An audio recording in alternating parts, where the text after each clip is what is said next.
Hello everyone, எல்லோரும் எப்படி இருக்கீங்க? நல்லா இருப்பீங்கன்னு நினைக்கிறேன். இன்றைக்கி நம்ம டுடே லன்ச் என்னன்னு பார்க்கலாம். இன்றைக்கி முட்டை பொரியல், முட்டை மசாலா பண்ணி ஒரு காலிஃப்ளவர் குருமா சாப்பாடு வைக்கலான் இருக்கேன். ஸோ ஃபஸ்ட்டு வெங்காயத்தை கட் பண்ணி ப்ரௌன் கலரில் வர வர நல்லா ஃப்ரை பண்ணலாம். இது இதே மாதிரி பூண்டு வெட்டி வச்சுக்கலாம். சைடில் சாதம் வெந்துகிட்ருக்கு. இந்த அளவுக்கு ப்ரௌன் கலரில் வளரணும், ப்ரௌன் கலரில் வறுக்கணும்.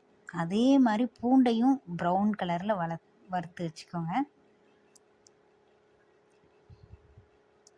பூண்டு, வெங்காயம், அப்புறம் கொஞ்சம் புளித்தண்ணி இல்லைன்னா எலும்புச்சம்பழம், அதுக்கு தவிர மசாலா கொஞ்சம், அவ்வளோதான். இந்த முட்டை பூஜியாவுக்கு தேவை. இந்த மாதிரி பூண்டையும் வறுத்து வச்சாச்சா? பூண்டையும் வறுத்து, பூண்டு வெங்காயம் ரெண்டையும் தனித்தனியாக வறுத்து வச்சுட்டோம். ஸோ அதுக்கப்புறம் பார்த்திங்கன்னா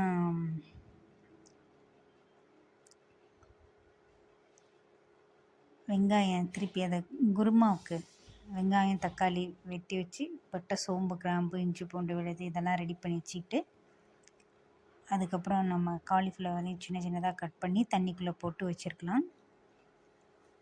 வெங்காயம் இந்த மாதிரி நீல வாக்கில் அரைஞ்சோம்னா இன்னும் கொஞ்சம் நல்லாயிருக்கும்.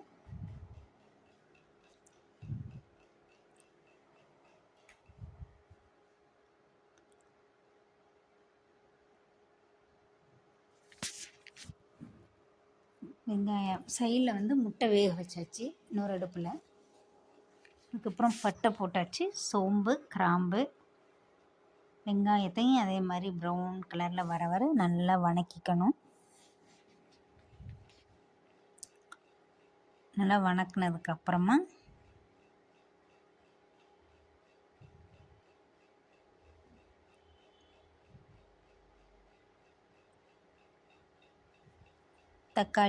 தக்காளி வெங்காயம் அரைச்சியும் கொஞ்சம் வச்சுருக்கலாம், அப்போ தான் திக்னஸ் கொடுக்கும்.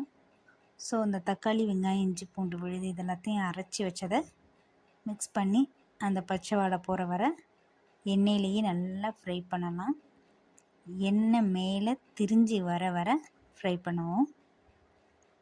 அதுக்கப்புறம் அதுக்கு தேவையான மசாலா, மஞ்சத்தூள், மிளகாத்தூள், மல்லித்தூள், கரம் மசாலா இது எல்லாத்தையும் கொஞ்சமாக போட்டு அதுவும் அந்த பச்சை வாடை போகிற வர எண்ணெயிலேயே நல்லா ஃப்ரை பண்ணிவிட்டு இருக்கணும். முட்டை வெந்துருச்சுன்னு நினைக்கிறேன். கொஞ்சம் தண்ணி ஊற்றி நல்லா கொதிய வச்சாச்சா? இப்போ பாருங்கள், நல்லா பிரிஞ்சு வந்துருச்சு. அதுக்கப்புறம் தான் நான் தண்ணி ஊற்றினேன். பிரிஞ்சு வந்ததுக்கப்புறம் தான் தண்ணி ஊற்றினேன். அதுக்கப்புறம் பார்த்திங்கன்னா வெட்டி வச்சுருக்கோம்ல, அந்த வெட்டி வச்சுருக்க காலிஃப்ளவரை கொஞ்சம் போட்டு அதையும் நல்லா வேக வச்சு கொஞ்சம் தேவையான அளவு உப்பு போட்டுக்கிட்டோம்னா ஈஸியாக முடிஞ்சிடும். ஒரு 10லேருந்து 15 நிமிஷத்துக்குள்ளே காய் வெந்துருச்சுன்னா அடுப்பு ஆஃப் பண்ணிட வேண்டியதான். காலிஃப்ளவர் போட்டுடணும். இது காலிஃப்ளவர் குருமா, சாப்பாடு, முட்டை புஜியா. இன்றைக்கி லஞ்சுக்கு இதான் ரெடி பண்ணியிருந்தேன். ஸோ இதை செஞ்சு ரொம்ப நாளாச்சு. இது மாதிரி செய்யலாமேன்ட்டு இன்றைக்கி செஞ்சேன். நீங்களும் இது மாதிரி ட்ரை பண்ணி பாருங்கள். நம்ம சேனலை தொடர்ந்து சப்ஸ்கிரைப் பண்ணுங்கள், லைக் பண்ணுங்கள், ஷேர் பண்ணுங்கள், கமெண்ட் பண்ணுங்கள். ஏதாவது குறையாக இருந்தாலும் கமெண்ட் பண்ணுங்கள், நான் திருத்திக்கிறேன். இதில் நல்லா வெந்ததுக்கப்புறமா ஸ்டவ் ஆஃப் பண்ணிடலாம். அதுக்கு முன்னாடி முட்டை வெந்துருச்சுன்னு நினைக்கிறேன், அதை உரித்து எடுத்துக்கிட்டு கொடுப்போம். இதை மூடி வச்சுட்டு ஸோ காலிஃப்ளவர் வெந்துருச்சு, அவ்வளோதான். முட்டை வேக வச்சதை இப்படி ரெண்டாக கட் பண்ணிக்கோங்க. கட் பண்ணிவிட்டு நடுவில் கட் பண்ணுங்கள். குறுக்கு வாக்கில் கட் பண்ணால் அது நல்லா இருக்காது அவ்வளோக்கா. நீல வாக்கில் கட் பண்ணி அந்த செஞ்சு வச்சோல்ல மசாலா என்னன்னா வெங்காயத்தை பூண்டையும் எண்ணெயில் நல்லா வதக்கி வச்சுருக்கோம்ல அது. அவ்வளோதான், வேறு ஒன்றுமே இல்லை. அதோட புளி தண்ணி கொஞ்சம் ஊற்றிக்கணும், கொஞ்சம் உப்பு, அந்த மசாலா போட்டிங்கன்னா அவ்வளோதான். ஆனால் இந்த மாதிரி ப்ரௌன் கலரில் வர வர வதக்கி அதுக்குள்ளே வச்சு சாப்பிட்டா தான் அந்த டேஸ்ட் நல்லாயிருக்கும்.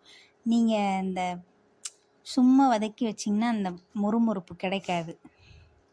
இதோட கொஞ்சம் புளி தண்ணி ஊற்றிக்கணும். புளி தண்ணி இல்லைன்னா எலும்புச்சம்பழம் சாறு இருக்குது பார்த்திங்களா, அதுக்கு ஊற்றிக்கலாம். ஸோ இதே மாதிரி மற்ற 6 எக்ஸையும் ரெடி பண்ணி வச்சுப்போம்.